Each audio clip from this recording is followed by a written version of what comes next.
예. 안녕하십니까. 예. 캐스터 하고 있는 방송으로 밥벌어 먹고 살고 있는 소준일입니다. 이렇게 인터뷰를 통해 가지고 또 만나 뵙게 돼서 굉장히 좀 반갑고 저를 찾아주셔서 또 감사한 마음이 우선 좀 듭니다. 사실 이런 식으로 제가 인터뷰를 해보는 게 처음이에요. 네, 유튜브 나가서 이런저런 Q&A도 받고 막 이랬던 적은 있는데, 좀 이렇게 공식적으로 많은 분들 앞에서 뭔가 좀 질문지를 받아가지고, 진행하는 게 처음이라 가지고, 좀 저한테도 당분간은 잊기 어려운, 기억이 될 것 같아요. 그래서, 어떤 질문들이 들어왔을지도 굉장히 좀 궁금했었고, 미리 보내주신 것들을 읽어보면서, 굉장히 좀 놀라웠던 질문들도 있었거든요. 네. 이걸 물어본다고 하는 것들이 있었는데, 네, 차근차근 좀 이야기를 해보도록 하겠습니다. 어저께 사실 밤에 자기 전에 좀 정리를 해봤어요. 오늘 와가지고 무슨 말을 해야 될지. 시간이 꽤 걸리더라고요. 축구는 언제쯤부터 좋아하셨나요? 사실 제가 축구보다는 야구를 먼저 좋아했었어요. 제가 태어난 데가 경상남도 사천입니다. 사천 아시는 분들이 계실지 모르겠으나 좀 스포츠와는 거리가 먼 동네죠. 거기가 문화 시설들도 없고 가장 가까운 그래도 좀 큰 도시가 진주고, 근데 진주에도 프로팀 같은 것들은 없었으니까 그때는 사실 종목 불문하고 스포츠를 접할 수 있는 루트가 없죠. 예, 제가 어렸을 때 이제 17년 동안 거기서 살았으니까 없었어요. 그래서 스포츠를 접할 수 있는 루트가 TV로 통해서 보는 거, 그 다음에 신문 통해서 기사로 보는 거, 이런 게 다 전부였었고, 어렸을 때는 제가 야구 좋아했다고 말씀드렸었는데, 빙그레 이글스의 장종훈 선수 되게 좋아했어요. 홈런을 너무 잘 치니까. 어렸을 때도 그런 맛이 있잖아요. 그래갖고, 장종훈 선수가 예전에 빙그레가 이제 과자 만들고 아이스크림 만들고 이러잖아요. 더위사냥 CF 이런 거 찍고 그랬었거든요. 그래서 일부러 별로 좋아하지도 않는 아이스크림인데 가가지고 사 먹고 그랬었는데, 축구는 저희 할아버지가 그래도 좀 좋아하셨어요. 그래가지고 할아버지가 국가대표 경기 있으면은 TV 틀어놓고 이제 보시고 그래가지고 그때 조금씩 보다가 본격적으로 보기 시작한 거는 유로 2000 때. 유로 2000. 유로 2000 때 좀 재밌더라고요, 되게. 그때 중계도 해주고 그랬었잖아요. 그러면서 조금씩 보기 시작했었고, 그 즈음에 제가 축구 게임 하나를 시작을 했는데, 챔피언십 매니저. 지금의 FM의 CM이에요. CM9900을 제가 접하게 되면서, 제가 진주고등학교에 그걸 뿌린 인간이거든요. CM을 뿌렸어요, 제가. 못 때리셨네요. 저도 축구 처음 좋아하게 된 게 FM으로 막 바뀌었을 때. CM에서 CM에서 FM으로 한 3, 4년 뒤구나. 네. 그래서 그때 이제 해외 축구라는 콘텐츠에 대해서 본격적으로 좀 눈을 뜨게 됐고, 그 이후는 거의 비슷해요. 진짜 얼마 시간 지나지 않아서 한일 월드컵 있었고, 박지성, 이영표가 입단을 했고, 유럽에 입단을 했고, 그런 루트들을 통하면서 또 위닝 11도 열심히 했었고, 그 나이 때 남자들이 좋아할 법한 루트를 통해서 저도 이제 축구를 좋아하게 됐죠. 그 즈음인 것 같아요. 2000년도 초반. 그럼 아까 유로 2000 얘기하셨는데, 네. 거기 중에서 혹시 명경기 같은 거 혹시 있어요? 기억나시는 경기? 가장 기억에 남는 장면이 있어요. 루이스 피구의 중거리 슛. 바깥쪽으로 이거 쫙 빨려 나가는 거. 저 그거는 잊지 못해요. 그때가 2대 0이었는데 이제 한번 따라잡은 거였어요. 이렇게 쫙. 피구의 그 장면은, 그리고 프랑크 데보의 그 프리킥. 뭔가 좀 그런 중거리 슛 같은 뻥뻥 지르는 것들을 그때 나. 그러면 이제 축구 볼 때는 항상 시즌 중에는 일 때문이라도 아니면 취미로라도 그렇게 보시는데, 보통 이제 비시즌에는 어떻게 보내시나요? 지금이 비시즌이죠. 이제 K리그 끝나고 나서 제가 해외 축구로 데뷔를 했는데, 지금은 해외 축구를 안 하고 있으니까 좀 널널합니다. 그래서 강의도 다니고 이런저런 오늘 같은 일정이 있으면 또 다니고, 좀 쉬엄쉬엄 다니고 여행도 다니고 그러고 있어요. 물론 이제 일을 하면 더 좋긴 하겠지만은, 일을 하지 않으면 하지 않는 대로의 또 그런 맛이 있기 때문에 좀 사람들도 많이 만나고, 어저께도 전남 드래곤즈 선수 만나고 왔었고, 그러면서 있어요. 근데 저뿐만이 아니라 모든 캐스터들이 다 똑같은 게, 동계 종목이 있고 하계 종목이 있잖아요. 그러다 보니까 이거 두 개를 동시에 하는 사람들은 거의 쉼없이 돌아가는 거고. 그러면 지금 혹시 저희가 이제 아무래도 카페명이 락사인데, 다른 카페 같은 거기서 락사에서 활동을 혹시 하고 계셨나요? 제가 뉴락사가 원래는 이제 락사랑 같이 있었고, 락사도 원래는 알사랑 같이 있었잖아요. 그쵸. 네. 그러니까 알사가 20년이 넘은 커뮤니티잖아요. 그쵸. 그때 당시에 뭐 은 교수님도 그렇지만은 그때 축구 좋아했던 사람들은 다 거기 가입돼 있을걸요. 알싸는 그쵸. 네, 거기서 뭐 움짤 보고 뭐 기사 보고 그러니까 거기 그 당시에 알사와 싸줄이 거의 양대 산맥이었어요. 그쵸. 싸줄. 예. 진짜 오랜만에 듣는 그렇죠. 싸줄은 그래도 명맥이 지금 근근히는 유지는 되고 있는데 예전 생각하면 많이 죽었으니까. 그래서 수빈이랑 똑같아요, 저도. 가입은 돼 있어요. 네. 제가 오늘 그래서 오기 전에 그 등업 기준을 봤거든요. 게시글을 3개를 올리고 댓글을 15개를 이상 올려야 이제 그 프로 선수가 되는 네. 등업이 되는 그런 구조더라고요. 인증하고 뭐 글 쓰고 가입 등업 신청하고 이런 거를 잘 안 해요. 그래서 네. 뭐 락사뿐만이 아니라 뭐 네이버 카페 같은 데서도 이제 그런 식으로 요구를 하는 데들이 그렇죠. 많잖아요. 네. 뭐 축구뿐만이 아니라 뭐 많은 차라든지 뭐 이런저런 네. 것들 저 다 안 합니다. 그래서 그 카페 내에서 뭐 본인이 뭐 성함 검색해 보시거나 그 반응 같은 거 좀 찾아본 적 있으신가요? 하죠. 네, 사람 네, 다 똑같아요. 근데 원래는 안 했어요. 원래는 안 했고 제가 KBS의 물을 먹으면서 자랐잖아요. KBS N에서 이제 시작을 했으니까 이쪽이 좀 더 정통 중계 방송의 그 뿌리를 가지고 있는 그런 문화가 있고 그러다 보니까 팬들의 시선이라든지 의견보다는 네가 얼마나 더 잘 배우고 제대로 하는지가 더 중요하다. 물론 이거는 지금도 굉장히 유효한 말이라고 생각해요. 근데 그 커리어 초창기부터 계속 그런 식으로 이제 배우면서 자라다 보니까 그런 거는 진짜 안 찾아봤었고 커뮤니티 자체를 잘 안 봤던 시기가 꽤 길어요. 저는 2012년부터 KBS N에서 일했었고 몇 년 동안은 뭐 다음 카페라든지 뭐 지금의 펜코라든지 뭐 이런 것들 거의 안 봤었고 근데 한 2, 3년 정도 됐을 거예요. 이제 제 이름을 좀 찾아보고 한 지가. 그러면서 좀 중계방송을 어떻게 생각을 해야 되고 접근을 해야 되는지에 대한 그 변화도 좀 있었고 그러니까 사람들이 원하는 것이 무엇인지에 대해서 좀 고민을 하게 됐어요. 그러려면은 내 중계방송에 대해서 이 사람들이 어떻게 생각하는지를 또 알아야 되니까. 혹시 뭐 축구 말고 따로 또 즐기는 취미가 있으실까요? 뭐 축구 말고 축구 게임 말고 축구랑 관련없는 취미라고 할 것까지는 없고요. 그냥 여행 다니는 거 굉장히 좋아하고. 딱히 제가 취미라고 할 만한 게 있진 않은 것 같아요. 뭐 게임하고 뭐 이런 거밖에 없는 것 같아요. 여행 얘기 나오셨으니까 네. 세계 테마 기행 이런 때 이제 이란 큐레이터 하셨는데 혹시 딱 이란을 선택하신 이유가 있을까요? 그때 당시에 질문이 그거였잖아요.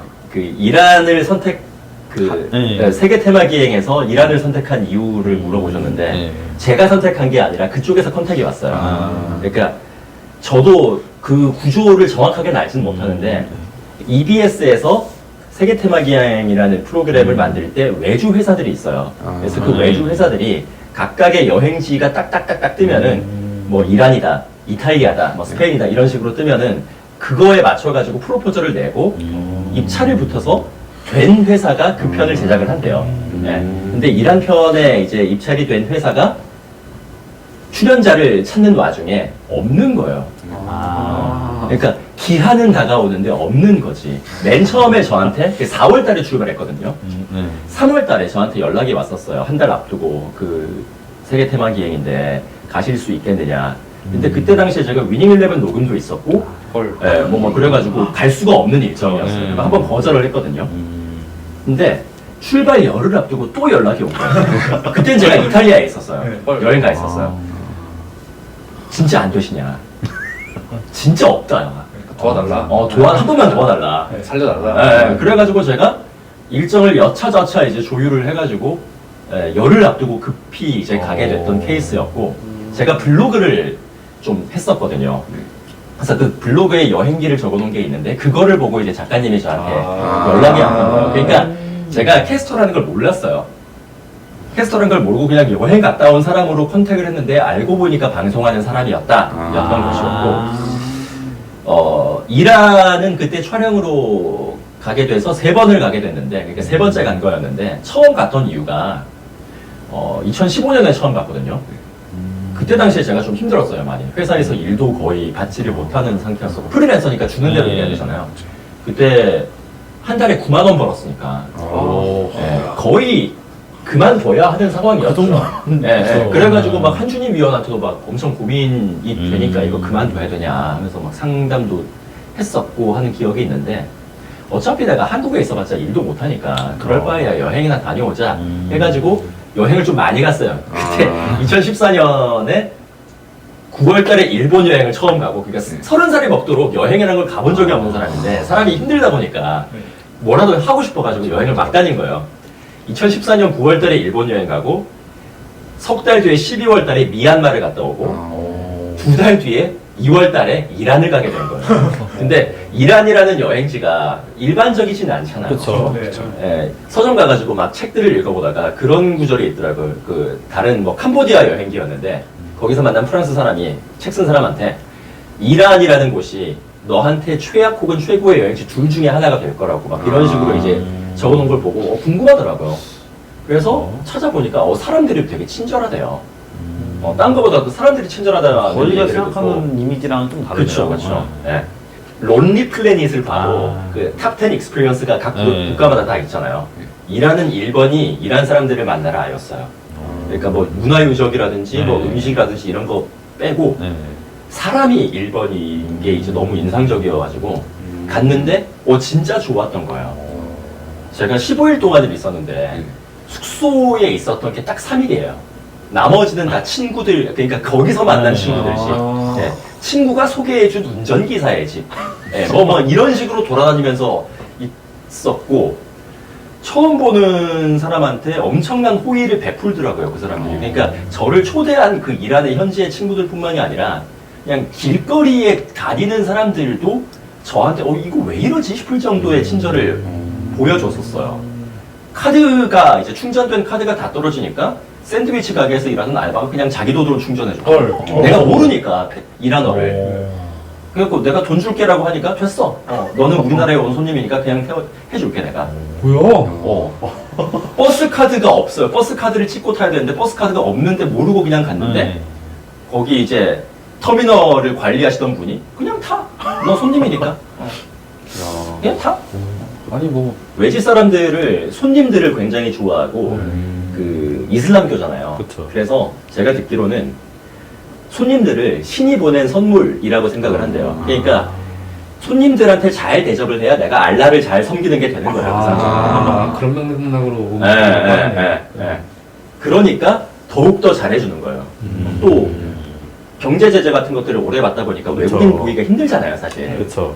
그래서 더 잘해주는 것도 있고, 진짜 이란의 소도시에 한번 제가 초대를 받아서 간 적이 있는데, 거기에 아침에 그 지역에 유지들이 다 와가지고 저랑 아침 식사하고 싶다고. 아니, 그 지역 신문에 제가 났어요. 와.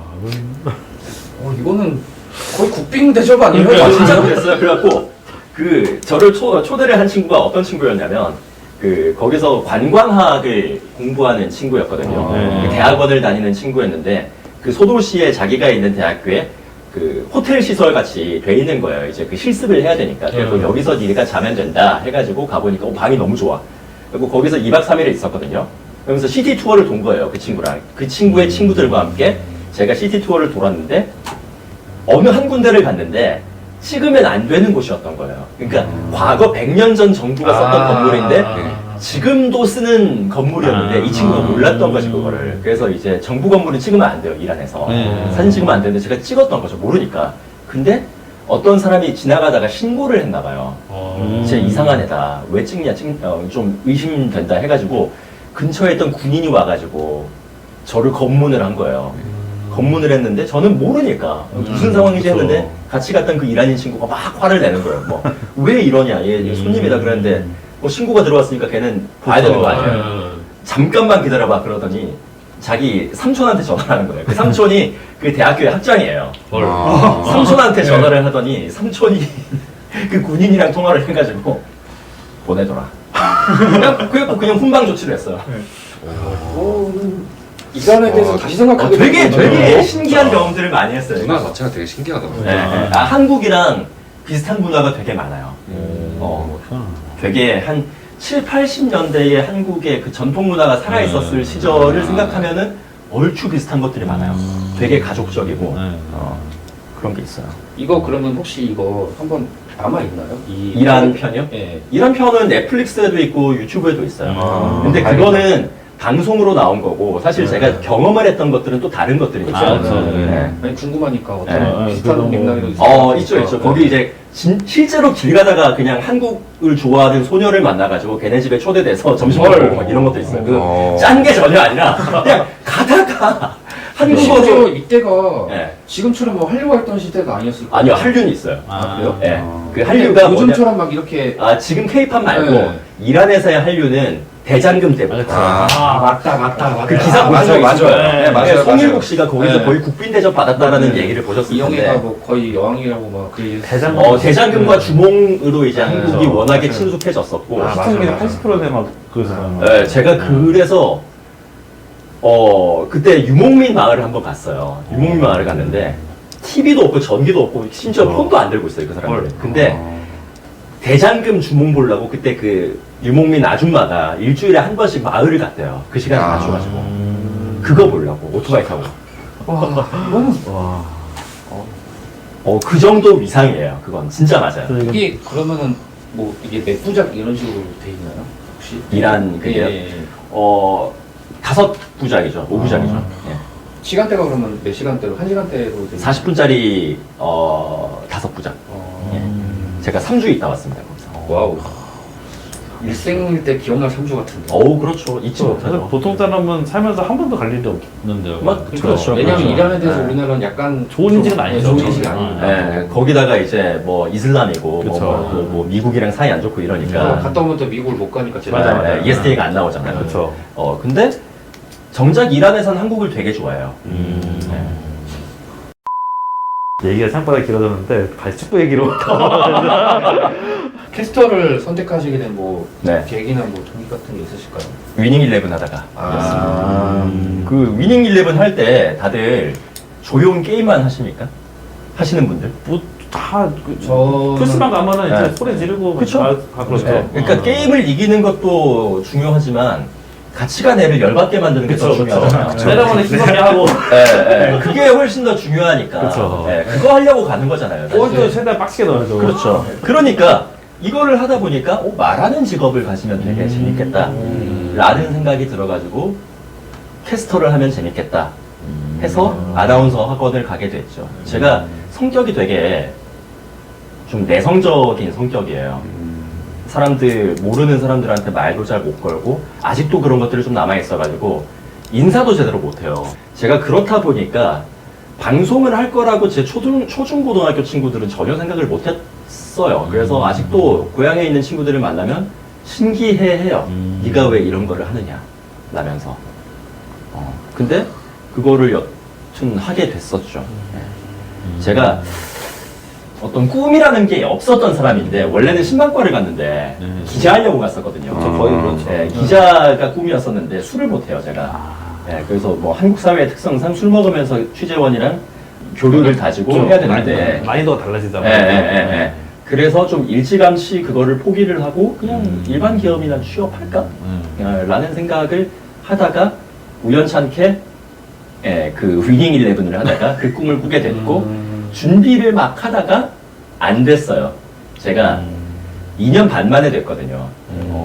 학원을 3군데를 다녔고 2년 반 만에 됐는데 막 이제 하다가 1년 차에 내셔널리그 중계 방송을 한번 들어갔어요. 지금은 없어진. 그렇죠. 정용건 캐스터가 제 대학교 친구거든요. 용검이랑 같이 들어갔어요, 그때. 용검이랑 같이 들어갔는데 둘 다 사기를 당했죠, 거기서. 어떤? 돈을 떼었어요. 그러니까 그때 당시에 내셔널리그를 제작을 하시던 분이 좀 악질이었어요. 내가 니네 같은 초짜들을 뭘 믿고 일을 맡기느냐라면서 보증금을 달래요. 용검이가 그때 당시에 돈이 없어가지고 나한테 대신 내달라 그래가지고 용검이까지 제가 대신 냈거든요. 근데 그것도 큰 돈도 아니야. 인당 25만 원이었어요. 그러니까 얼마나 짜쳐요 그게. 근데 이제 사회초년생한테 적은 돈은 사실 아니잖아요. 그렇죠. 그렇지. 그 25만 원씩을 이제 50만 원을 내놓으라 이거야. 그래갖고 보증금 받고 그 페이도 처음에 조금 주다가 나중에 못 받았어요. 그래서 용검이랑 제가 뭐 몇백만 원씩 떼었죠. 이게 거의 그거네. 이스타 TV에서 박정현 캐스터랑 이주원 해설이랑 어떻게 뛰었던 거 거의 비슷하네요. 그분들이 뛰었던 게 제가 업체는 B 해주세요. 그 네. 강성주 위원도 거기서 뛰었고 제가 강성주 위원을 거기서 처음 만났어요. 저도 뛰었어요 거기서. 근데 저는 딱하러 갔거든요. 근데 그 성조영이나 아마 이주원 위원 이런 분들은 진짜 몇백 몇천씩 뛰었을 거예요. 근데 거기서 뭐가 있었냐면 저한테 정규직 제의를 했었어요 그때. 들어와라. 그러니까 너가 들어오면은 네가 하고 싶은 중계 방송 원 없이 하게 해주겠다. 그때 뭐 게다가 세리아 갖고 있었고 포르투갈 리그 갖고 있었고 뭐가 많았어요. 호주 리그도 갖고 있었고 그러면서 막 진짜 쉴 새 없이 돌려주겠대. 근데 고민하다가 안 갔거든요. 안 가길 잘했던 거지. 그 지옥 들어가는 거였지. 네, 그래서 강성주 위원이 그때 당시에 그때가 거의 방송 처음 하는 그 시기 즈음이었을 거예요. 2016년이거든요. 네, 뭐 그래가지고 강성주 위원이랑 저는 그걸로 뭉쳐 있어요. 임금 체불을 당한 그 동시에로. 그래서 근데 여튼간에 그거를 당하고 뭐가 잘 안 되니까 일반 취업도 생각을 하고 막 준비를 하고 방송을 거의 포기를 했었어요. 포기를 하다가 마지막에 KBSN에서 공고가 떴어요. 그 더빙 캐스터를 뽑는다고. 그래가지고 그거에 마지막으로 넣었었는데 그게 덜컥 돼가지고 네, 지금까지 하게 된 거죠. 이제 캐스터를 하고 싶어하는 분들께 이런 직업을 추천해 줄 수 있으실까요? 이거 하면 괜찮다라든지. 사실 제가 아나운서 학원 강의도 다니고 하니까 그런 데서는 이런 얘기를 못 하잖아요. 그렇죠. 근데 좀 생각이 전 왔다 갔다 해요. 그러니까 한 1년 전까지만 하더라도 좀 진짜 적극적으로 말리는 타입이었어요. 되기도 어렵고 그쵸. 되고 나서는 더 어렵고 워낙에 이게 좀 불안정한 삶이고 하다 보니까 좀 하지 않았으면 좋겠다. 그러니까 사실 저는 스포츠 캐스터를 하고 있지만은 제가 지금까지 아나운서 아카데미 3군데를 다녔고 스터디도 많이 했었고 그 중에서 뭐 분야를 막론하고 지금까지 방송하고 있는 사람은 진짜 손에 꼽거든요. 수많은 사람들이 지나갔어요. 근데 그 사람들을 생각을 하면은 시간과 비용을 결국은 이제 좀 제대로 살리지 못한 꼴이 되는 거니까. 그래서 같은 전철을 좀 밟지 않았으면 좋겠다라는 생각이 들어가지고 안 했으면 좋겠다라는 생각이 강했었는데 근데 최근에는 그런 친구들이 연락이 종종 와요. 캐스터 지망생들. 네. 그러면서 제 중계를 보면서 좀 꿈을 꾼다. 뭐 그런 식으로 연락이 오는데 제가 그 친구들한테 야 캐스터 힘드니까 하지 마 라고 할 수 없잖아요. 그렇죠. 그리고 저도 10년 전에는 한 15년 전에는 똑같은 꿈을 꾸는 사람이었었고 근데 그런 당시에 현실을 이야기하면서 야 하지마 라고 하는 어른이 있었다면 저는 싫어했을 것 같아요 되게. 그렇죠. 네, 초치는 거잖아요. 그러니까 그냥 저는 이제 그래 응원하는 쪽으로 네, 그냥 다 응원하기로 했어요. 네, 결국은 성공을 하든 실패를 하든 본인이 다 감당을 해야 되는 몫이고 실패를 한다고 해서 그 시간이 인생에 있어서 낭비한 시간만은 또 아닐 거라는 생각이 들어가지고 뭔가를 또 얻어가겠죠. 그렇죠. 그러면 캐스터님이 생각하는 캐스터의 장단점이 있을까요? 저는 되게 만족하면서 일을 하고 있거든요. 저는 스포츠를 좋아하는 사람이다 보니까 특히 축구를 좋아하는 사람이다 보니까 직업 만족도가 되게 높고 일을 하면서 스트레스를 잘 안 받아요. 그냥 이게 저한테는 일이 아니에요. 그냥 일종의 놀이 같아요. 약간 오타쿠 기질도 있고 막 그러다 보니까 특히나 이제 잘 모르는 팀들 제3국 뭐 이런 것들 공부해야 되잖아요. 네. 그 공부하는 과정이 저는 즐거워요. 네, 막 조사하고 이런 것들이 되게 좀 힘들긴 하지만은 그거를 통해서 내 머릿속에 뭔가 채워진다라는 생각을 가지고 있고 그래서 그런 과정들에서 피로감을 느끼지 않으니까 새벽 몇 시에 하든 뭐 잠을 못 자고 하든 그런 것들이 힘들진 않은데 대신에 좀 현실적으로는 그래도 이제 페이가 일정하지 않고 그쵸. 이제 좀 왔다 갔다 하고 잘 벌 땐 엄청 잘 벌지만 못 벌 땐 진짜 못 벌고 또 생활 패턴이 많이 망가지니까 이거는 제가 좀 나이가 들면서도 느껴요. 예전에는 새벽 중계 막 하고 해도 그렇게 큰 타격이 없었는데 이제는 한 번 잠을 못 자면 이게 며칠을 가더라고요. 맞아요. 그래서 저희 선배 중에 이제 신승준 캐스터가 저한테 이제 그런 얘기를 해준 기억이 있는데 해외 콘텐츠에 대해서 욕심이 없어진다고 나이가 들면 이제 그런 의미인 것 같아요. 예, 건강상의 이유로. 그렇죠. 예, 그래서 저도 K리그라든지 국내 콘텐츠가 점점 더 좋아지는 뭐 그런 것들이 있습니다. 일장일단이 있죠. 그리고 이거는 정말 장점이자 단점인데 남들이 놀 때 일하고 남들이 일할 때 논다는 거. 네. 이게 혼자 노는 사람들한테는 굉장히 좋은 메리트예요. 이게 새벽 그쵸. 출근 같은 것도 저도 네. 되게 좋아하는 편이긴 한데 근데 이걸 또 반대로 생각을 하면은 남들이 이제 놀 때 같이 어울려서 못 노니까 큰 단점일 수도 있죠. 그런 거는 좀 큰 단점이죠. 특히나 명절이나 뭐 이런 때. 맞아. 예, 뭐 명절은 추석은 제가 내려가 본 적이 없고 그쵸. 설날이나 가끔씩. 그렇죠. 뭐 추석에도 항상 뭔가 있으니까. 추석에는 진짜 내려가 본 적이 없어요. 제가 공지를 쓸 때 K리그의 음유시인이라고 한 거가지고 네, 캐스터님을 표현을 했었거든요. 어떻게 좀 마음에 드시나요? 영광이죠. 되게 좋죠, 저는. 어떤 식으로든 팬들한테 그렇게 좀 좋은 의미로 기억이 될 수 있고, 별명이 생긴다라는 거는, 사실, 연예계도 그렇고, 방송계도 그렇고, 캐릭터 만들기가 되게 힘들잖아요. 그쵸. 네.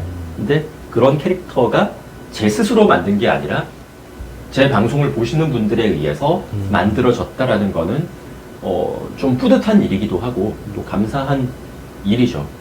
사실 저는 제 중계방송 오프닝이나 엔딩 멘트가 딱히 그렇게 엄청난 수준이라고 생각은 안 해요. 좀 해놓고도 부끄러운 경우들도 있고 그런데 어쨌거나 축구라는 종목에서 이런 시도를 하신 분들이 별로 없었고 아예 없진 않았어요. KBS에 뭐 이재후 선배라든지 이런 분들이 계셨는데 좀 리그를 정기적으로 하면서 이런 식으로 하는 사람들이 사실은 좀 없었던 게 맞고 그거를 제가 제일 먼저 깃발을 꽂다 보니까 좀 인상에 깊게 남게 된 것 같아요. 근데 좀 고민 같은 것들은 있어요. 이거를 내가 언제까지 할 수 있을까? 라는 건 있어요. 지금은 신선하니까 다들 좋아해 주는데 이게 나중에 제 말이 언젠가는 지겨워질 것이고 언젠가는 저보다 더 멋진 오프닝과 엔딩을 하는 분들이 나오게 될 것이고 그러면 나는 어떻게 해야 되지? 그러면 그거를 메우기 위해서 더 말을 과하게 하진 않을까? 이런 걱정을 하는 거죠. 그렇게 되면 안 되니까. 혹시 개인적으로 불리시는 별명 같은 거 있으세요? 친구들 사이나 뭐 이렇게 동료 같은 분들이나 아예 없으신 것 같은데. 정연걸이 저를 부르는 그러니까 대학교 친구들이 부르는 별명은 있어요. 쪼다. 네? 네. 전혀 매치가 안 되는데. 그냥 그렇게 불러요 그냥. 저도 저 이유를 모르겠는데 제가 대학교 처음 들어갔을 때 그냥 그렇게 불리게 됐어요. 뭔가 이 그래서 제가 지금 당장 정용광한테 전화를 해도 쪼다라고 대답을 하는 거예요. 첫 대답이 그걸 거예요. 궁금하다. 오프닝 멘트 이제 자주 하신다고 하셨으니까 기억에 남는 좀 오프닝 멘트 있으실까요? 아무래도 최근의 기억이 가장 남는데 슈퍼매치에서의 그 오프닝이 좀 기억에 남는데 그건 제가 좀 아쉬워서 절었거든요 마지막에 한번 절어가지고 아이씨 이거 다른 밤에 딱 완성하기 직전에 이게 딱 절어버려가지고 아이씨 어떡하지? 했는데 나중에 이제 그 스카이 스포츠에서 올려주실 때는 그걸 편집을 해가지고 잡으면서 티가 안 나요. 근데 이제 그래서 좀 아쉬운 마음에 그게 기억이 남고 작년 동해안 더비에 제가 그런 시도를 처음 했어요. 그 경기에서 36라운드 경기였는데 울산이 포항 원정에서 이기면은 우승이 확정되는 경기였거든요. 거의 그때는 그랬죠. 네, 그래서 이거를 평범하게 하면 안 되겠다는 생각이 들어가지고 그래서 처음 시작했었던 거예요. 그래서 그 오프닝 멘트가 좀 기억에 남아요. 아마 그런 얘기 했을 거예요. 뭐 초록을 거머쥐고 온 울산이 이제 강철의 섬에 와서 뭐 이런 식으로 얘기를 했을 때 좀 아쉬운 건 있어요. 야 이거 진짜 기가 막히게 내가 했는데 이거 왜 안 떴지? 싶은 거 하나 있어요. 어떤 거죠? 올해 34라운드 포항이랑 인천. 그때 당시 완델손이랑 오베르단이 다쳤어요. 진짜 중요한 선수들이잖아요. 그렇죠. 그래서 어떻게 하지 막 고민하다가 포항 홈 경기였거든요. 그러니까 앞에 포스코가 있잖아요. 그렇죠. 포스코 정면에 그 슬로건 써 있는 거 혹시 아세요? 제대로 못 본 것 같은데. 간도 가본 지 오래돼서 들어는 보셨을걸요? 자원은 유한, 창의는 무한. 네. 그래서 제가 오프닝 멘트에 그걸 썼어요. 포항, 스틸리아드의 강철 기둥 2개가 쓰러졌습니다. 하지만 자원은 유한, 창의는 무한. 언제나 그랬듯이 포항의 꾀주머니는 오늘도 해답을 찾을 수 있을까요? 아. 네. 이게 김기동 감독이 또 묘수를 부릴 수 있을까? 네.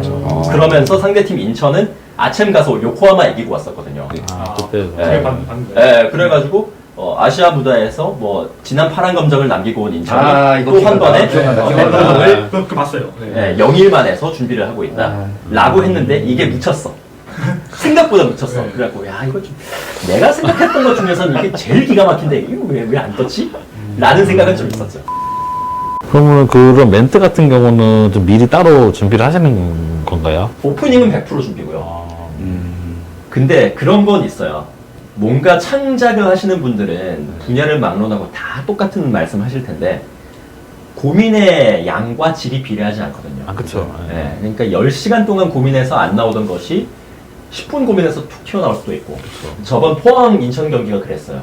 네, 그래서 시내버스 타고 출근하다가 정문에 있는 그거 보고 제가 결정한 거거든요. 네. 근데 그렇다고 해서 준비를 또 안 할 수는 없으니까 그쵸. 어떻게든 되겠지 할 수는 없으니까 좀 준비를 하는 시간이 좀 고민스러운 것이고 계속 문장 수정하고 하거든요. 그리고 엔딩 멘트 같은 경우에는 빅매치만 좀 준비해요. 그러니까 이번 슈퍼매치라든지 뭐 이 경기를 통해서 우승이 결정된다, 강등이 결정된다, 혹은 뭐 그에 준하는 결과가 나올 수 있다 이런 경기들만 준비하고 그렇지 않은 경우에는 준비를 좀 안 하죠. 그리고 경기 도중에 하는 멘트들은 그냥 하는 거. 중계 여태껏 오래 하셨는데 혹시 네. 중계 하시면서 뭐 기억 실수나 이제 뭐 아유. 에피소드 뭐 이런 게 있으실까요? 사실 뭐 실수는 매 경기마다 하니까 매 경기마다 하니까 뭐 더 새로울 건 없는데 제가 처음으로 중계 방송을 했던 게 그러니까 더빙 말고 생중계를 처음으로 들어갔던 게 2013년 5월이었어요. 그때 라리가 38라운드 소시에다드 대 데포르티보 경기였거든요. 근데 그때 어떤 일이 있었냐면 위성이 끊어졌어요. 하필 초짜한테 위성이 끊어진 거야. 근데 보통은 위성 한 번 끊어지고 다시 들어오잖아요. 그쵸. 20분이 끊어졌어요. 그때. 그 대형 사고인데요. 뭐 덜덜덜덜 하고 있는데 갑자기 화면이 이렇게 넘어와. 스튜디오 화면으로 넘어와. 그게 얼타고 있었죠. 이렇게. 막 되도 않는 소리 이제 한준희 위원 옆에 계셨어요. 되도 않는 소리 하다가 안 되는 거야. 이게 그쵸. 화면 복구가 안 되니까. 그때 당시에 그 시즌에 박주영 선수가 셀타비고. 셀타비고에 있었을 때요. 근데 물론 이제 38라운드니까 다시 런던으로 가버린 직후였긴 했는데 박주영이 없는 셀타 경기 화면을 받고 있었던 거야 우리가. 셀타 경기로 넘깁니다. PD 콜이 들어온 거야. 준비가 안 돼 있는 경기. 전혀 안 돼 있죠. 전혀 안 돼 있고 한준희 위원도 그때 당시에 피처폰 쓰고 있었고 저는 폰이 전원이 꺼져 있었어요. 그러니까 뭐 인터넷에 들어가가지고 뭐 라인업 보고 이럴 것도 없는 거야. 근데 그냥 무작정 튼 거야. 심지어 경기는 1대0이야. 누가 골을 넣은지도 몰라. 1대0으로 셀타가 이기고 있어요. 근데 누가 넣었는지를 모르는 거야. 누가 나왔는지도 당연히 모르고. 근데 그거를 20분 동안 했어요. 이거는 중계방송 하면서 우리가 포메이션 그리고 막 나중에 골 리플레이 나니까 알렉스 로페스 선수가 골을 넣었었네요. 아찔한데 상상만 해도. 네, 그게 가장 기억에 남죠. 이거는 절대로 잊을 수 없는 에피소드죠. 근데 제가 긴장을 되게 많이 하는 타입이거든요. 카메라 들어오면 이제 카메라 불 들어오면 덜덜 떨어요. 지금은 좀 덜한데 처음에 진짜 그랬거든요. 그러고 나서 몇 경기 더 있다가 그때는 녹화 경기였어요. 그러니까 이미 다 끝난 경기를 테이프 넣고 이제 녹화를 뜨는 경기였는데 오프닝 딱 인사를 하고 어디 대 어디 경기라고 얘기를 해야 되잖아요. 생각이 안 나는 거야. 백지 상태가 되는 거야. 갑자기 가끔은 그때요. 옆에 박찬호 의원한테 어떡하죠? 치고 끊고 처음부터 다시 가고 처음에 그랬었어요. 예. 진짜 그랬던 그때는 기억이 있어요. 박찬호 캐스터가 여기 해설위원이 그때 KBS 있을 때였어. 예. 그래도 끊고 다시 갈 수 있어서 다행이에요. 그러니까 녹화니까 얼마나 다행이에요. 진짜. 와, 생방대 그랬으면 진짜 어우. 아찔한 기억들이 많아요. 중계 방송할 때 그 더빙을 라이브로 치고 있는데 기술 감독님이 모르고 방송하는 줄 모르고 전원 다 내려버려가지고 그러니까 오디오만 살아있는 거야. 화면을 보면서 해야 되는데 오디오만 살아있어가지고 그 소리 들으면서 근데 부조에선 몰라요. 부조가 전원이 꺼진 건 아니니까. 오디오는 들어오니까. 그걸 몰랐던 거야. 한 몇십 초를 그렇게 때웠거든요. 그러니까 길진 않았어요. 때우니까. 와. 그럼 요새는 K리그 하시잖아요. 게다가 요새는 쿠팡이 K리그 네. 중계를 하고 네. 혹시 그 전과 뭐 달라진 점이나 뭐 그런 것이 있을까요? 일단 쿠팡이 돈을 많이 쓰잖아요. 그쵸. 네. 이 시장에 돈이 많이 들어온다는 건 굉장히 긍정적인 일이죠. 네, 그래서 쿠팡이 좀 더 적극적으로 투자를 해줬으면 좋겠다라는 생각을 아마 다들 가지고 있을 거예요. 그쵸. 네, 그리고 그게 현장에서 일하는 사람들, 뭐 저라든지 기술 감독들이라든지 제작진이라든지 이런 분들한테도 좀 전반적인 페이가 올라가는 계기가 됐으면 좋겠다라는 생각을 다들 하고 있는 것이고, 네, 그런 측면에서 좀 긍정적인 게 있고, 우리나라 방송이라는 것 자체가 좀 딱딱해요, 사실. 네, 자유롭지가 않다 보니까. 근데 쿠팡의 이제 프리뷰 쇼 같은 경우에는 그렇죠. 되게 자유로운 분위기 속에서 하잖아요. 사실 지금까지는 그런 시도가 없었으니까 거의 장난치듯이 그렇게 하는 거니까 신선하죠, 그런 것들이. 어제 AMS 때만 해도 이제 한진이 의원님 그 전기 중계 하시고 막 그랬잖아요.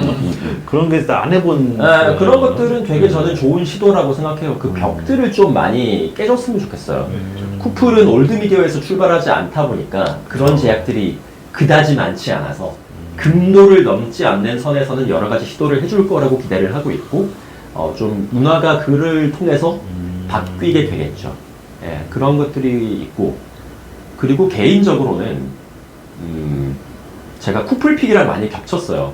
그러니까 네, 맞죠. 쿠플픽이랑 스카이 스포츠가 따로 중계 방송을 하는데, 그러면은 TV는 스카이 스포츠가 나가고 온라인으로는 쿠플픽이 나가는 상황이거든요. 그렇죠. 근데 우리 나이 때 정도 되면은 TV를 잘 안 봐요. 네, 그렇죠. 온라인으로 많이 보죠. 그러니까 제가 중계 방송 하는지를 몰라요.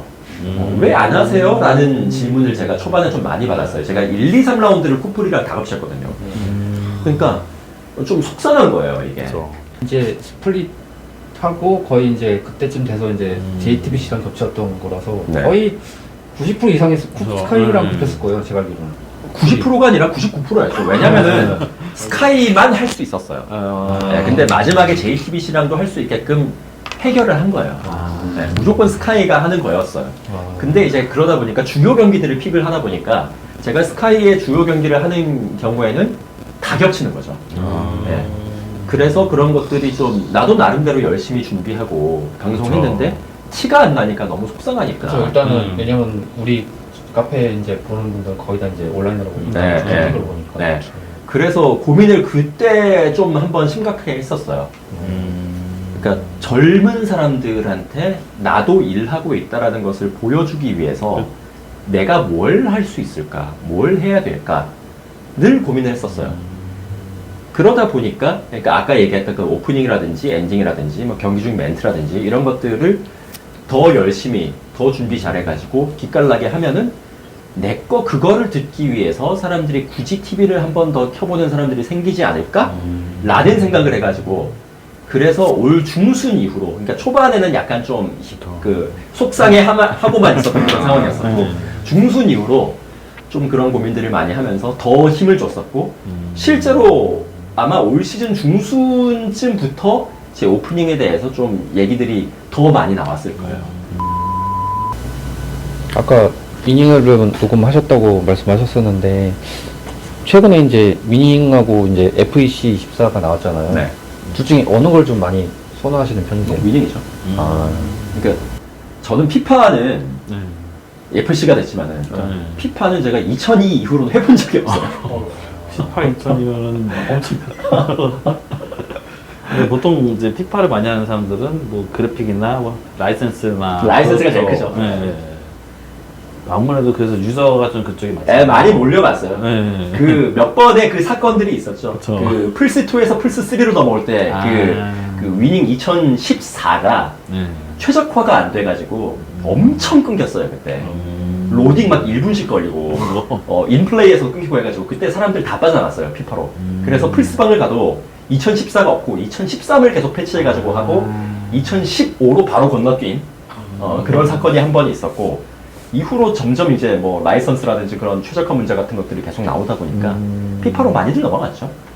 근데 처음 축구 게임을 했던 건 피파였어요. 피파 95. 그때는 선수 이름도 막 그게 몰라요. 그렇죠. 뭔지 모르지. 그냥 뭐 스탯 보니까 쓰고 데모 버전이었거든요. 게다가 그래가지고 뭐 95년도에 피파 같은 경우에는 데모였으니까 독일 대 잉글랜드밖에 할 수가 없었고 그랬었죠. 미닝은 그런 요즘에도 많이 하잖아요. 최근엔 그 플스 자체를 잘 못 키고 있어요. 아. 모바일로만 해가지고.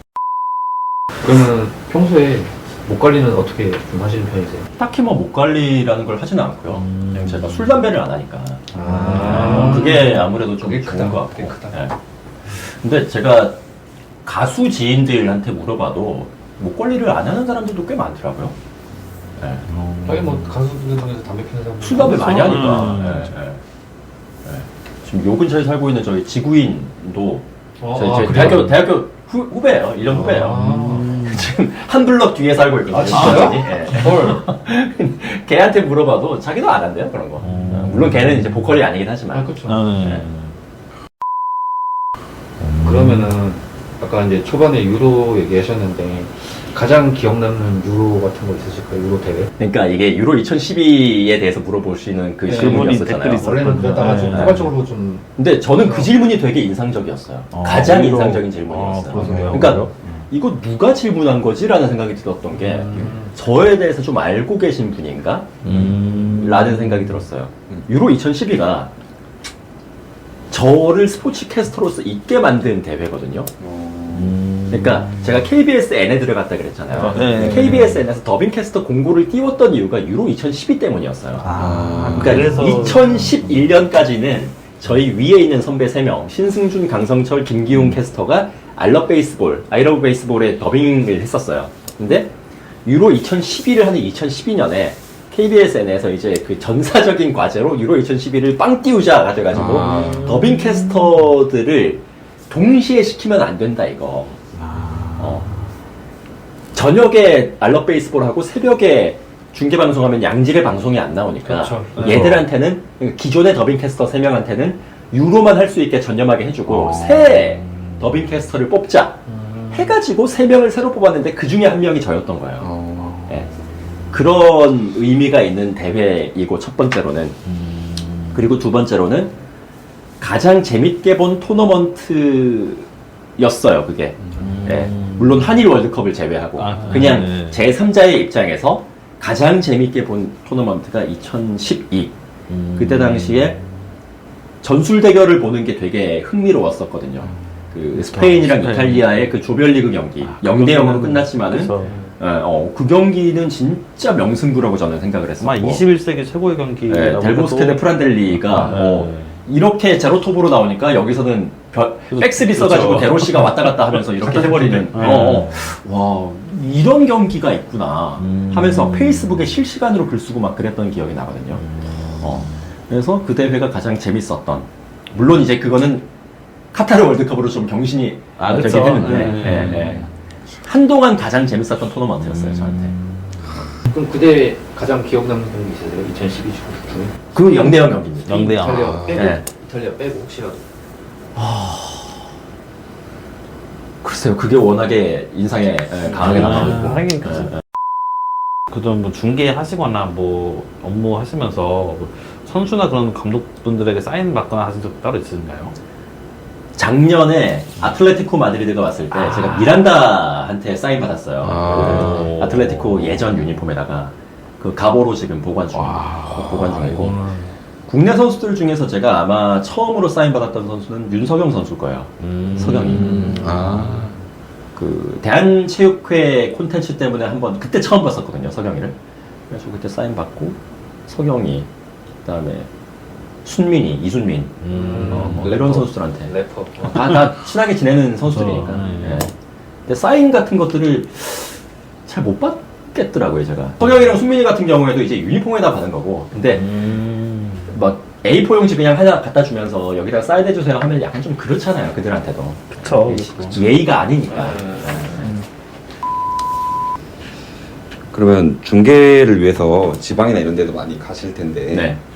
이제 뭐 제가 배텐을 되게 많이 좋아하거든요. 그래서 막 배성재 텐 하면은 그 박문성 해설위원도 같이 하는 그 코너가 있어요. 근데 막 가끔 들어보면 아 이번엔 뭐 전북 가서 어디 가야 되지? 뭘 먹어야겠다. 예. 그분은 박문성 위원은 그런 거 좀 드시러 다니세요. 예. 그래서 그것도 생각나가지고 그런 건데 혹시 뭐 자주 가신 지방 가실 때마다 여기는 여기다 이렇게 하는 식당들이 있으신가요? 제가 딱히 식도락을 즐기는 편이 아니라 가지고 좀 막립이에요. 그래서 맛집을 그다지 찾아다니지 않는데 한 군데 있어요. 딱 한 군데. 인천에 예. 이화 찹쌀순대. 아. 유명하죠? 네, 유명하죠. 거기는 네. 유명하죠. 거기는 그러니까 제가 막립인데 야 여긴 네. 진짜 맛있다 싶었던 데가 거기였어요. 그래갖고 경기장 바로 앞이니까 거기는 경기 시작하기 전이든 끝난 후든 무조건 갑니다. 네, 그건 무조건 가고 제 또 다른 캐스터 후배 중에서 이제 원년 팬이에요. 인천의 원년 팬이고 아버지는 원년 그 시민주주인 분이 계신데 같이 이제 부자가 막 직관오고 그러는데 모르더라고요 거기를. 거구를 모르지만 그러니까 제가 되게 혼냈어요. 너는 진짜 가짜 팬이다. 아버지한테 구경을 하는 거다 지금. 뭐 하는 거냐 해가지고 다음에 왔을 때 아버지 모시고 가라 했는데 아버지를 처음 모시고 거기를 갔는데 바로 이제 빨간 두꺼비를 까셨다 그러더라고요. 그래서 야, 내가 역시 네. 뿌듯하다. 잘 알려줬구나. 이화 그랬던 기억이 찹쌀순대 메모해야겠다. 이화 찹쌀순대는 무조건 가보십시오. 순위 앞에 있어 보여요. 그거는 200m입니다 경기장. 안 갈 수가 없죠. 그러면. 근데 웨이팅이 길어요. 그럴 수밖에 없어요. 웨이팅 진짜 길어요. 각 구장별로 이제 어떻게 좀 분위기가 많이 좀 뜨거운 구장이 있고 좀 구장마다 하면 좀 팬들의 분위기가 다르잖아요. 맞아요. 그럼 그 구장별 분위기를 좀 설명해 주시면은 어떻게 될까요? 좀 기억에 남는 구장이라든지. 이거는 또 다른 질문 중에 하나가 그거 있었잖아요. 뭐 각 구단의 뭐 팬들의 온도 막 맞아요, 이런 거 맞아요. 있어요. 네. 그거하고 연결지어서 좀 답을 할 수 있을 것 같은데 일단 전제 조건은 그거예요. 그러니까 수가 많든 적든 뭐 이 구단은 별로야, 이 구단은 짱이야 하면서 이제 좀 평가를 하는 건 좀 그런 것 같아요. 내가 사람의 마음을 제가 평가를 하는 거는 무의미하니까. 그리고 응원의 형태도 여러 가지가 있잖아요. 어떤 사람은 90분 내내 노래를 할 것이고 어떤 사람은 이석 가가지고 그냥 팔짱 껴가지고 그럴 수도 그냥 있죠. 보고 있을 거고. 근데 팀을 사랑하는 마음이 팔짱 끼고 있는 사람이 적을까? 작을까? 난 그거는 동의 못 하거든요. 네. 온다는 것 자체로 팀을 충분히 사랑한다는 건데. 그러니까 이 구장은 시끄럽고 좀 열정적이야 하는 식으로 얘기를 할 수는 있죠. 그런 팀은 인천이랑 수원. 네, 맞아요. 인천이랑 수원은 진짜 이거는 미친 수준이에요. 그렇죠. 그러니까 그런 팬덤이 있는 경기장 가는 거를 되게 좋아하죠. 제가 올 시즌에, 그러니까 지난 시즌에 직관을 좀 많이 다닌다고 다녔는데, 네. 그 수원 N석 가가지고 이걸 못 돌렸어요. 우산을 못 돌려가지고, 올해는 한번 가서 한번 돌려봐야겠다. 제가 N석, 각 구단별로 한 번씩 가보는 게 이제 그 목표 중에 하나거든요. 그리고 몇 군데는 제가 클리어를 했는데, 수원을 아직 못 가가지고, 수협도 못 갔지만은. 그리고 이건 한번 좀 도전을 해봤으면 좋겠고. 그리고 특정 순간이긴 하지만, 3면 응원이 가능한 구장들이 있어요. 오렐레를 하는 전북과 잘 가세요를 하는 울산도 그 순간은 3면 응원이 그렇죠. 되거든요. 네. 그거는 굉장히 저도 벅차오르는 그런 순간들이고 그런 구장들이 좀 기억에 남고 마음에 드는 경기장들이죠. 그리고 작은 경기장 중에서 좀 시설 안 좋다고 안 좋아하시는 분들도 계신데 광주라든지 김포라든지 이런 데가 약간 잉글랜드 3부 리그 감성 나고 저는 그런 데 되게 좋아하거든요. 좀 오히려 더 몰입감이 있고 그래가지고 그런 데 좋아하고 대구 대구도 빼려면 안 돼. 대구 그렇죠. 대구 진짜 최고죠 거기. 그 임팩트가 있죠. 경기장도 작은데 그 알루미늄으로 밑에 맞아요. 바닥을 만들어가지고 이제 쿵쿵골 할 때 경기장 전체가 올려가지고 그 설계할 때 일부러 그렇게 했다 그러더라고요. 거기 대구도 되게 기억에 나요. 일단 연관지에서 질문을 드릴 건데 어차피 기억에 남는 순간은 약간 말씀하셨으니까 좀 그 슬픈 순간 이것만 좀 따로 올 뽑아보자면 올 시즌이요? 네. 사실 기억에 남는 순간은 이명웅 오신 날이 저는 좀 기억에 남고 아. K리그에서도 이런 게 가능하구나. 우리 전례가 그래서 없었으니까. 제가 그때 또 중계 방송을 했었으니까 그런 건 처음 봐가지고. 이상현 의원님이 거의 하프타임 공연쇼 때 막걸리 드시듯이 한번 춤추셨어요. 그거가 가장 기억에 남는 순간이고 좀 슬픈 순간은 지금인 것 같아요. 수원 강등당하고 나서 일련의 그 타임라인들 쭉 이어지고 있는 오늘 인터뷰를 하고 있는 이 순간까지도 이어지고 있는 그 타임라인들이 좀 슬픕니다 저는. 잠깐합니다. 네, 수원 팬분들이 계신다 그러니까 뭐 이게 제가 지금도- 굳이 얘기를 안 해도 될 것 같지만 수원이라는 구단은 K리그의 큰 축이잖아요. 그쵸. 그러니까 뭐 이 구단을 싫어하는 분들도 많을 거고 좋아하는 분들도 네. 많겠지만은 그분들이 공통적으로 다 인정은 하실 거예요. 수원이 얼마나 거대한 팀인지, 역사가 깊은지. 그러니까 이런 팀이 살아남아가지고 좀 인기를 끌고 나가줘야 되는데 지금 상황이 좀 안 좋죠. 그렇지를 못하니까. 예, 그리고 다시 돌아오기 위해서 각고의 노력을 해야 되는데 좀 그런 것들이 안 보이죠? 안 보이니까 네, 안 보이죠. 무슨 생각인지 잘 모르겠으니까. 그래서 개인적으로 그럼 K리그에서 이제 팬으로 하는 팀이 있으실까요? 자주 보는 팀이라서지. 아무래도 제가 경상남도 사람이니까 경남이 좀 잘했으면 좋겠다라는 생각은 있어요. 그 약한 팬심이죠. 예, 그런 것들은 있지만 딱히 어떤 팀을 응원하는 팀까지는 없어요. 저는 예, 그냥 축구 자체가 좋고 경기장에 오시는 분들이 내뿜는 그 에너지가 좋고 하는 사람이라 가지고 진주 시민 축구단이 있는데 제가 본 적이 없으니까 그리고 아직 K4잖아요. 그러니까 그쵸, 아무래도. 좀 잘 해줬으면 좋겠다. 이번에 K리그 우승팀은 어떻게 보세요?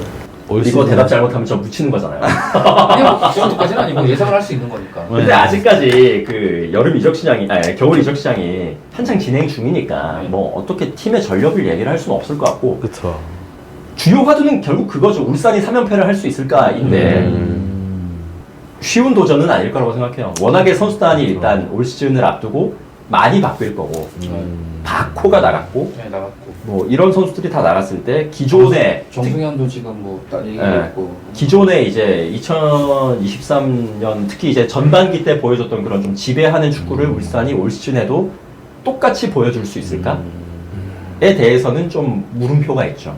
그러니까 울산도 선수단의 변화뿐만이 아니라 컨셉의 변화도 올 시즌에 어느 정도는 있어야 될 것이고 그럴 경우에 좀 얼마나 앞에서 좀 레이스를 끌고 갈 수 있을 것인지 궁금해요, 저는.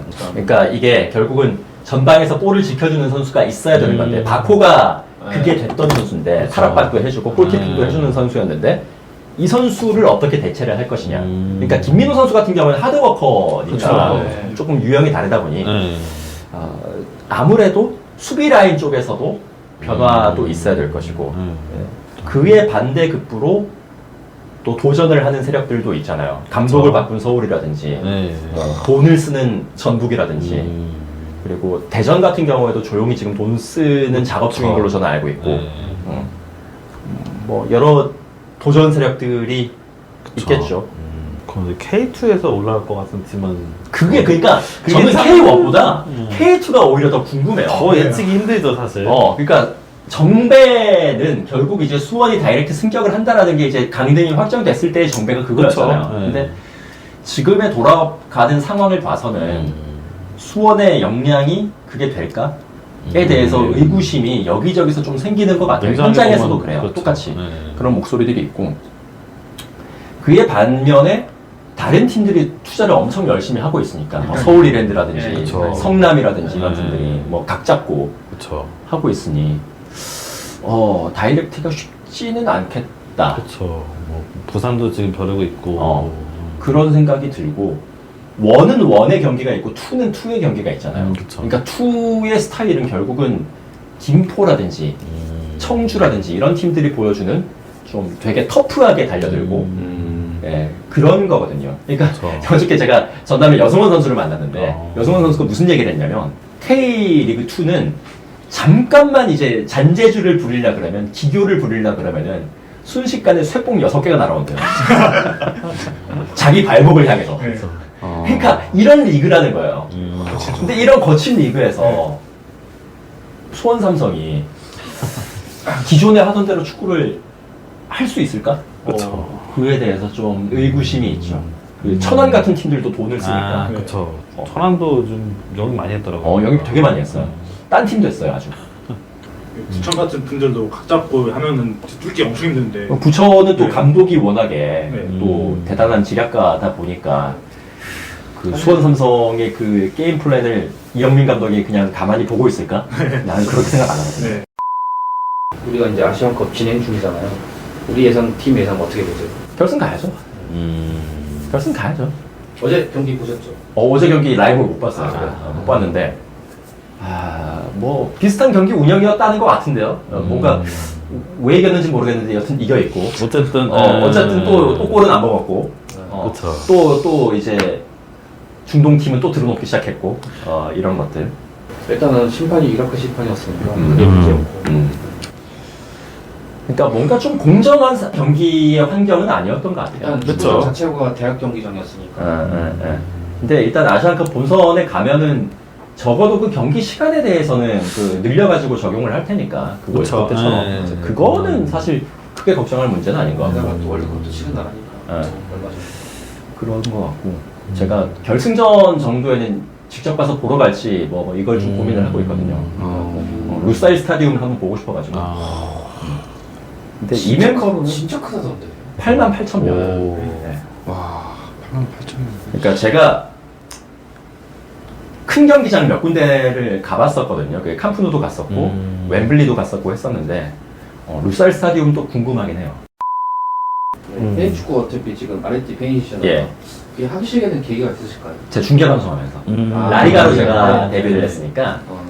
그 1314 시즌 우승했잖아요. 네. 그 시즌에 제가 중계를 했으니까 야 신인의 진짜 감독이. 멋진 팀이다. 그쵸. 재밌는 팀이죠. 또 사람의 그 심리가 약간 언더독을 응원하는 그런 심리가 있잖아요. 언제까지나 레알 바르사가 우승할 수는 없다. 그쵸. 해가지고 마음속으로 좀 잘 됐으면 좋겠다 했는데 되게 멋있게 또 우승을 해가지고 또 시메오네 감독이 워낙에 좀 그 분위기를 잘 만들잖아요. 동료를 그쵸. 해가지고 경기장의 분위기를 잘 만드는 감독이다 보니까 그런 모습들. 그래서 한동안 그러면 축구를 보신 지가 되게 오래됐잖아요. 경력도 있으시고. 그러면 그동안에 가장 역대 베스트 11. 근데 이게 뽑아본다. 제가 죄송합니다. 그 축구를 본 지가 오래됐다고 하더라도 못 본 선수들이 사실 훨씬 그쵸. 더 많거든요. 네. 그래서 좀 고민을 했었어요. 이게 역대 베스트 11을 뽑는 게 내가 뭐 무슨 펠레 마라도나 이런 선수들 이름 되는 게 무슨 의미가 있을까? 사실 못본 선수들인데. 직접 본 선수가 아니잖아요. 근데 이 선수들을 뺀다고 하면은 뭐 이것도 이상하고 빼는 것도 이상하고 넣는 것도 이상하고 그래갖고 이 질문은 사실 아직까지 답을 못 낸 질문이에요. 그래갖고 어떻게 베스트 11을 뽑아야 되지? 그건 잘 모르겠습니다. 그거는 그냥 뭐는 제가 뽑을 수 있는 유일한 베스트 11은 그거예요. 제가 아틀레티코를 좋아한 이후로 지금까지 아틀레티코의 베스트 11 이거 뽑을 수 있어요. 한 최근 10년 베스트겠네요. 그렇죠. 그렇게 그렇죠. 되면은. 네. 근데 다 비슷해요. 네. 토레스. 예상하는 네. 그 내용이거든요. 네. 뭐, 지금까지 10년 이내면 토레스는 없는 거죠. 그쵸. 네. 그러니까 시메온의 시기의 베스트 11과 사실상 거의 일맥상통하는 건데. 네. 네. 오블락부터 해서 그렇죠. 네. 네. 수비 라인은 사실 1314 시즌 때 그 멤버 그대로 가면 되는 거고 뭐 위에도 뭐 코케 가비 그쵸. 그 다음에 나머지 한 자리는 누구한테 줄까? 코케 가비 사울한테 주면 되고 위에 3명 433으로 한다 치면은 그러면 이제 팔카오, 디에고 코스타, 그리즈만 이렇게.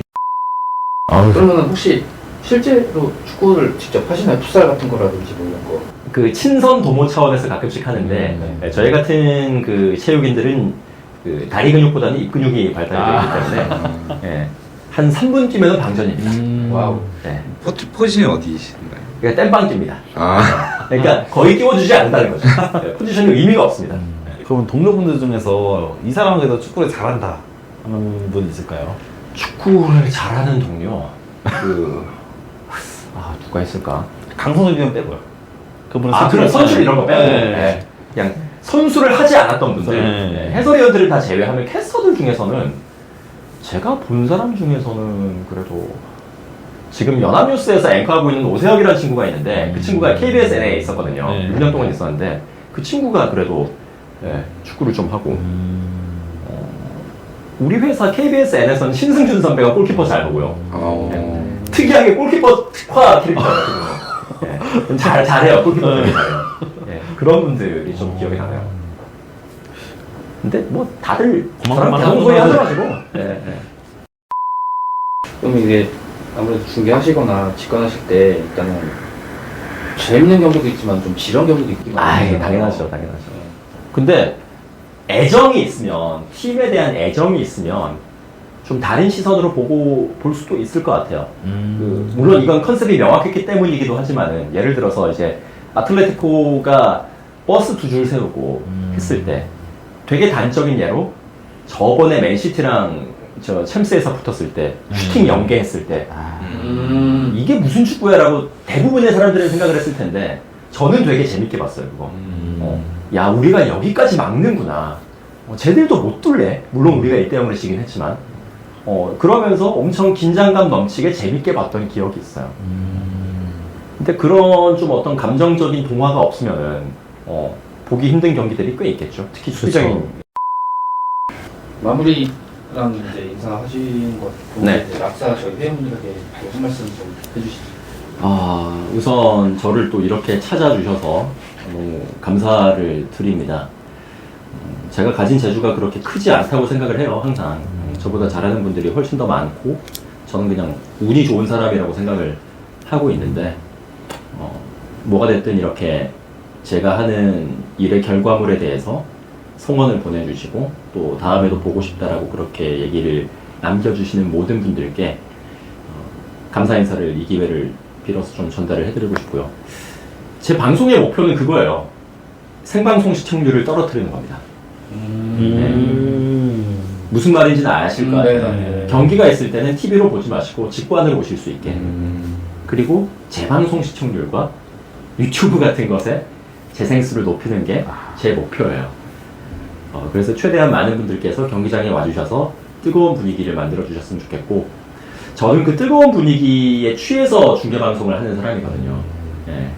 그래서 실내 부스가 아닌 야외에서 중계하는 걸 더 좋아하고, 아무리 멋진 경기를 한다고 하더라도 스튜디오에서 하는 거는 저는 선호하지 않아요. 그냥 현장에서 그냥 우리의 축구, 내 옆에 있는 축구 다 같이 호흡할 수 있는 경기를 더욱더 원합니다.